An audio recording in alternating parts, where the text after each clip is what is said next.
लोटा में जो घुलवा दिया, बोले इसको इस जल में घोल दो। जब जल में घोल दिया तो फिर कहा कि अब इसको निकाल लो। जब निकालने की कोशिश करी तो उसको बहुत ढूंढा, बोले नहीं मिला इसमें। तो बोले घोली तो इसी में, बोले हाँ घोली इसी में ही। बोले अब क्यों नहीं मिल रही? बोले पानी में मिल गई। तो प्रेमियों उन्होंने कहा कि अब ऐसा हाथ नहीं आएगी। बोले और नो कि अब रसना इंद्री से इसको पियो। जब रसना इंद्री से उसको पी करके देखा तो पता चल गया कि हाँ नमकीन है।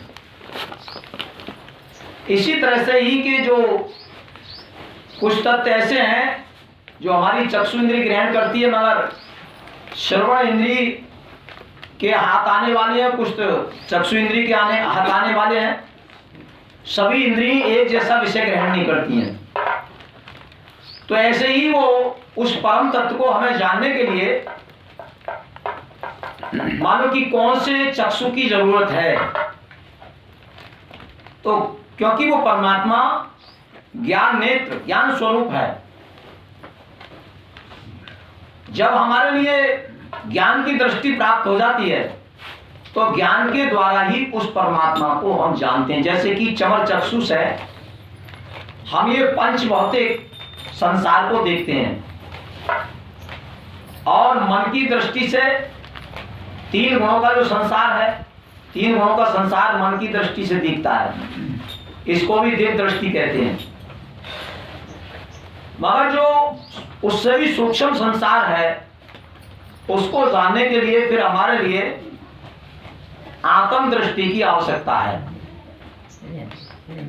जब आत्म दृष्टि हमको प्राप्त होती है तो आत्म दृष्टि के द्वारा ही हम उस सूक्ष्म संसार को जो कारण से भी परे है उसको जान लेते हैं। क्योंकि कारण जो शरीर है ये 17 अंगों वाला है, और जो सूक्ष्म शरीर है वो निहंग है। सूक्ष्म शरीर के कोई अंग नहीं है, उसको निहंग कहा गया है। 17 जो अंग बताए गए हैं वो कारण शरीर के माने गए हैं। और ये पंच महाभूत जो है, पंच भौतिक शरीर, क्षितिजल पावक गगन समीरा, पंच रचित ये अधम शरीरा।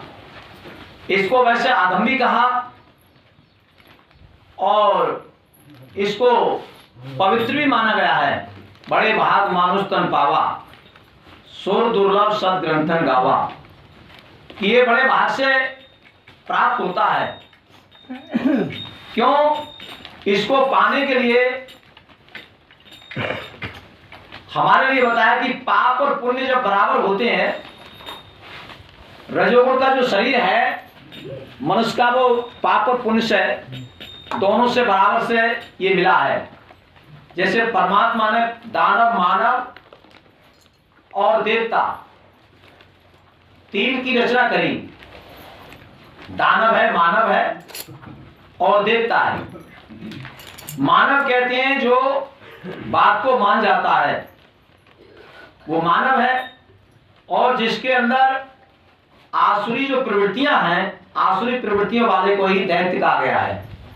भाई राक्षस है कि वैसे वो राक्षस नहीं है, उसके अंदर जो आसुरी प्रवृत्ति हैं, वो आसुरी प्रवृत्ति जब उसके मन में जन्म लेती हैं तो पहले उसका मन दूषित होता है, और मन के दूषित होने से फिर इंद्रियां भी दूषित हो जाती हैं। जब हमारी इंद्रियां दूषित हो जाती हैं तो फिर हमारा शरीर पूरा ही दूषित हो जाता है। इसलिए प्रेमियों अब बताया कि भाई संगत से गुण उपजे, संगत से गुण जाए, बांस फांस और मिश्री एक ही भाव विकार। अब यहाँ पर जैसे बताया कि भाई परमात्मा ने तो ना हिंदू बनाया, ना मुसलमान बनाया, ना सिख बनाया, ना ईसाई बनाया है। उसने तो इसको क्या बनाया? इंसान बनाया, मानव बनाया। अब तो हम बनाते हैं, किसी को ईसाई बना देते हैं। कोई ऐसा नहीं है कि मुसलमान जो है खुदा ने बना करके भेजा हो, खुदा ने इंसान बना करके भेजा है। हिंदू, मुस्लिम, सिख, ईसाई जितने भी मजहब बने वो केवल यहाँ हमारे हिंदू मुसलमानों ने ही, पैगंबरों ने मानो इन्होंने बनाए। जाति जो बनाई है वो भी मानो कि मनुष्यों ने बनाई है। परमात्मा की यहाँ तो जब आया तो ये अजाति बन करके आया, क्योंकि जीव अजन्मा है, अजन्मा था, और जब आकर के इसने शरीर को, इंद्रियों को ग्रहण करा जन्म वाले शरीर के लिए, तो फिर इसकी जाति बन गई।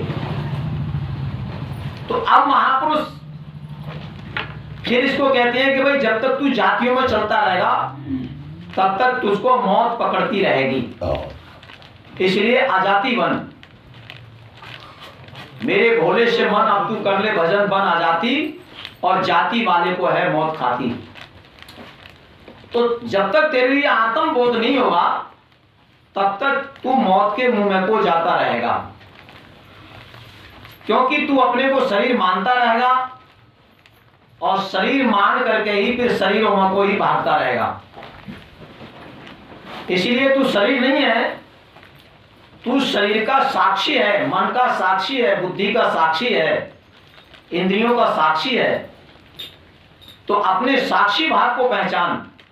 जब तेरे अंदर साक्षी भाव की पहचान हो जाएगी तो फिर साक्षी भाव होने से ही तू सर्वज्ञ होगा।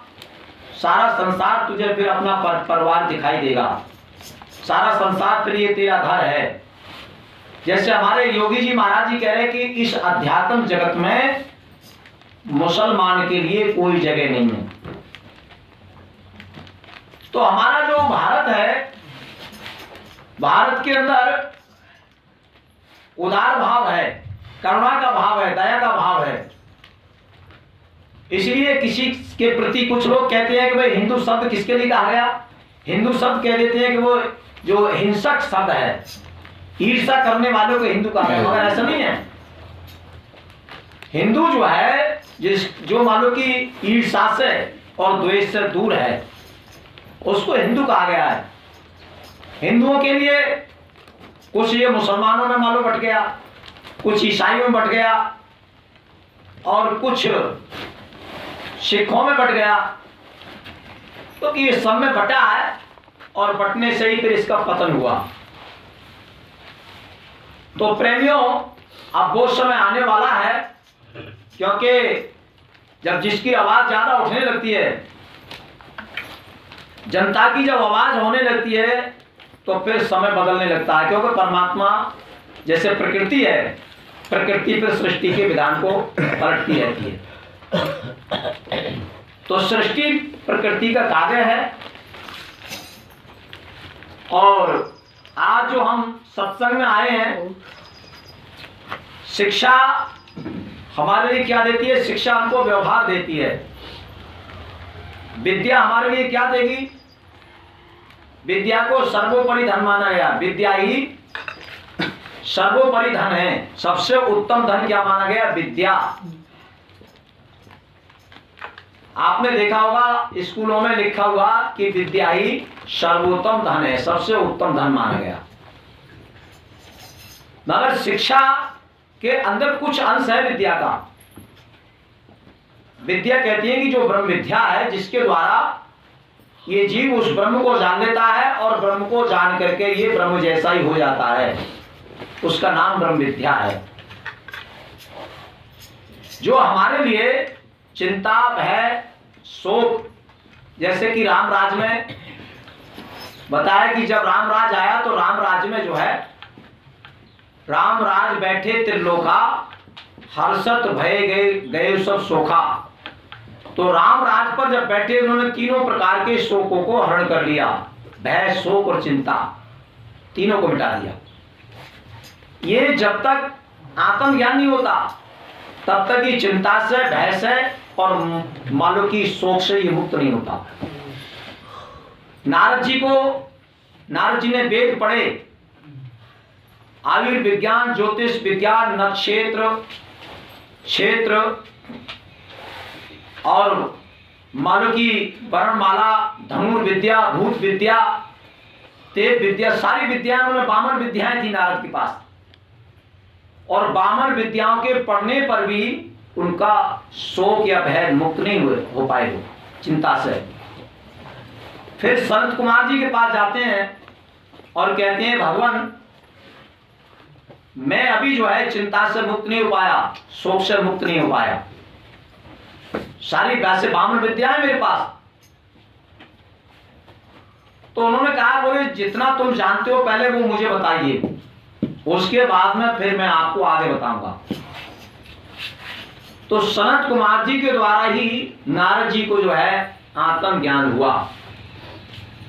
आत्मज्ञान होने पर फिर वो चिंता भय शोक से मुक्त हुए। इसलिए सर्वोपरि सर्वश्रेष्ठ जो माना गया है वो आत्मज्ञान माना गया है। आत्मज्ञान ही पाप और पुण्य से मुक्त करता है, और नहीं तो ये बार बार जो है, क्योंकि जब तक आत्मबोध नहीं होता है पुण्य करता रहेगा, पाप करता रहेगा, पाप से नरक में चला जाता है, श्राद्ध करने से पितरों के देश मालूम लोक में चला जाएगा, यज्ञ दान तप करने से ये स्वर्ग को चला जाएगा। तो वैसे बताया कि हमें यज्ञ करना चाहिए, ये भी यज्ञ है क्योंकि ये भी ज्ञान यज्ञ है। यज्ञ में बताया, ब्रह्मा जी ने कहा था कि भाई तुम जब देवताओं को हवि देते हो तो देवता तुम्हारे लिए देते हैं, क्योंकि आदान प्रदान है। जैसे सूर्य देव है, सूर्य देव का एक नाम वरुण भी है।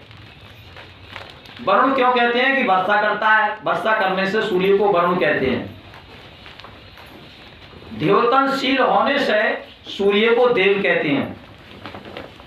प्रस्ताविता होने से सविता कहते हैं, और अन्न को पकाता है इसीलिए सूर्य को प्रजापति कहते हैं। हमारे महात्मा जी हैं हंसानंद जी, क्योंकि प्रजापति को जो कुम्हार हैं वो प्रजापति अपने को कहते हैं, कोई प्रजापति हम, मगर सूर्य को प्रजापति कहा गया है क्योंकि अन्न को पकाता है, वर्षा भी करता है, इसलिए सूर्य ही प्रजापति, सूर्य को ही हिरण्यगर्भ कहा गया है। हिरण्यगर्भ भी जो है सूर्य का ही नाम है।